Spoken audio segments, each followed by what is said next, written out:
Well Armaan, you remember मैंने तुम्हें कहा था कि जैसे ही मुझे कुछ मालूम होगा you will be the first to know. सो मैंने इसीलिए कॉल की है। मेरी एक जानने वाली है, so she is travelling to Pakistan और मैं चाहूँगा कि तुम उससे मिल लेना। मैं? हाँ तुम, क्योंकि तुम ही उसको उसकी मंजिल तक पहुंचा सकते हो। ठीक है सर, आप उन्हें मेरा नंबर दे दें, मुझसे जो हो सके मैं करूँगा। थैंक यू सो मच बेटा, मुझे तुमसे यही उम्मीद थी। अच्छा ये बताओ, वो अदील को तुमने सैफ साहब की विल पहुंचा दी थी? हाँ, वो विल अदील साहब तक तो नहीं, लेकिन बतूल को मैंने ज़रूर दे दी थी। अच्छा, और वो राहा के साथ कोई राब्ता हुआ? वो पाकिस्तान आ गई? राहा? वो तो पाकिस्तान में ही है। आपसे किसने कहा? व्हाट? लेकिन मुझे तो कहा गया था कि वो मुल्क से बाहर है। वो क्या अदील के साथ है? नहीं, वो अपने फादर के साथ है। अच्छा ऐसा करो, राहा से कहो कि वो भी विल पढ़ ले, एंड इनफैक्ट जब मारिया पाकिस्तान आ जाए तो उसे अदील की बेटी से मिलवा देना। मारिया मेरे दोस्त की बेटी है। इंशाल्लाह जब ये पहुंचेगी तो बाकी details she will tell you herself. ठीक है? Until then, bye. Do you really think this guy can be of any help? For sure, why not? He's not a type of guy who would say no. Great. That's just what I needed to hear. Yeah.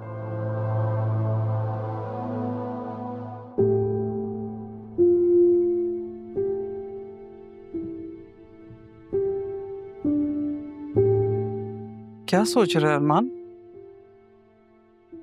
अम्मी, barrister साहब की call आई थी। वो कह रहे थे कि राहा से कहना सैफ साहब की विल पे नजर मार ले। हाँ तो इसमें क्या मसला है भाई? नाना ने अपनी नवासी के लिए कुछ ना कुछ तो किया ही होगा। मसला ये है, वो विल मैंने बतूल को दे दी है। बतूल को? तुम अदील साहब के घर गए थे? नहीं, घर नहीं, ऑफिस गया था, वहां ही दे दी थी, जरिए उनके सामने। तो बतूल से कह दो। कह तो दूं, लेकिन पता नहीं जरीन उसके साथ कोई बुरा सलूक ना करे। क्या मतलब? दरअसल अभी कुछ दिन पहले मैं और जुबैर रेस्टोरेंट गए थे, तो हमें वो दोनों वहाँ नज़र आ गए। तो मैंने बतूल से सलाम दुआ कर ली। अब पता नहीं जरीन को क्या लगा, और खड़ा हुआ गुस्से में उसने हाथ पकड़ा बतूल का, मेरे सामने लेके उसे बाहर निकल गया रेस्टोरेंट से। तो उस दिन के बाद से मैं थोड़ा कंसर्न हूँ बतूल के लिए। ये तुमने क्या किया अरमान? अगर तुमने उसका रवैया देख लिया था तो तुम्हें विल बतूल के हवाले नहीं करनी चाहिए थी। पता नहीं हो उस फिल्म में क्या लिखा है क्या नहीं, लेकिन एक बात मैं अच्छे से जानती हूँ, सैफ साहब किसी के साथ ज्यादती नहीं कर सकते। हाँ, तुम्हारी बात सुनने के बाद मुझे अंदाजा हो रहा है कि बतूल अपने शौहर का साथ देने के लिए कुछ भी कर जाएगी। अब अगर कहीं से तुम्हें उस विल की कॉपी मिल सकती है तो तुम वो फौरन राहा को दे दो, और हो सकता है इसी से राहा का दिल बदल जाए तुमसे। अरे वाह अम्मी, ये तो मैंने सोचा ही नहीं था।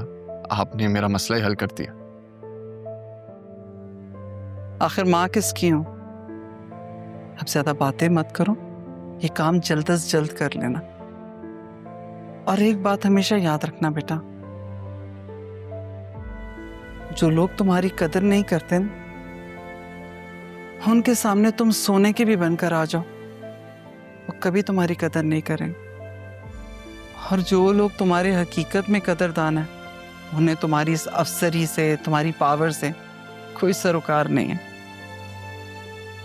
इसलिए बेटा अपने अफसर होने का रोब और अपनी पावर का सही इस्तेमाल सही जगह पे करो, समझे?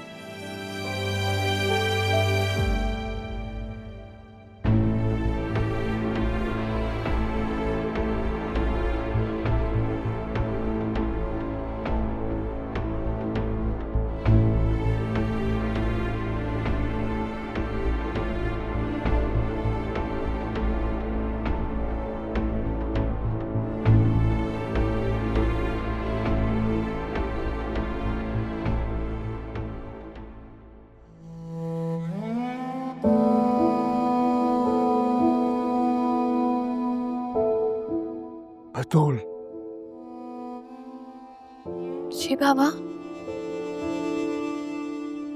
क्या कर रही हो? आपके हाथ दबा रही थी बाबा। मेरे हाथ यहाँ है।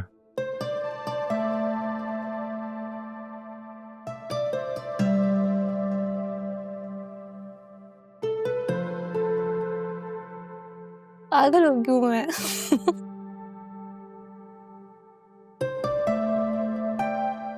मेरी बेटी को लगता है कि मैं उसकी आंखों से उसका दर्द नहीं समझ सकता। तुम्हारे जी बाबा, हाथ पे क्या हुआ है? ये वो दीवार पे ना मेरा हाथ लग गया था अंधेरे में, पता ही नहीं चला, बट अब ठीक हो गया है।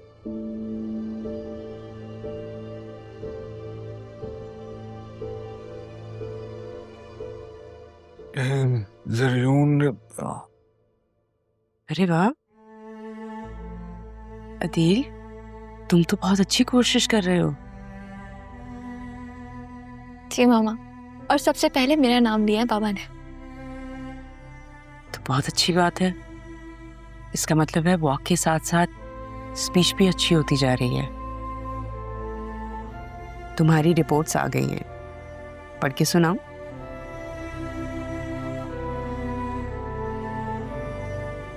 देखा,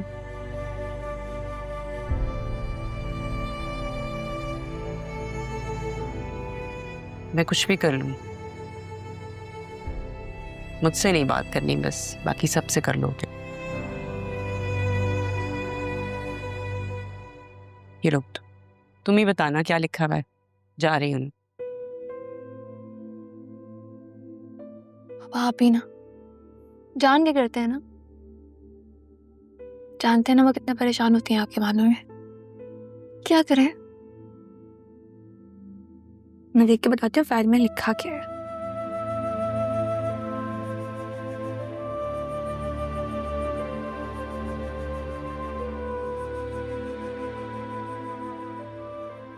पापा ये तो बहुत अच्छी रिपोर्ट है, सब बिल्कुल हो गया है।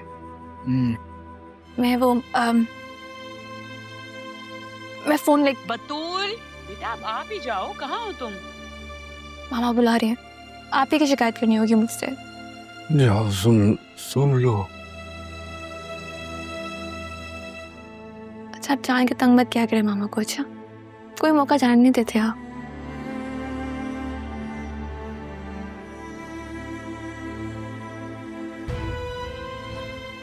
किसने किसको तंग किया है ये तो वक्त ही बता सकता है।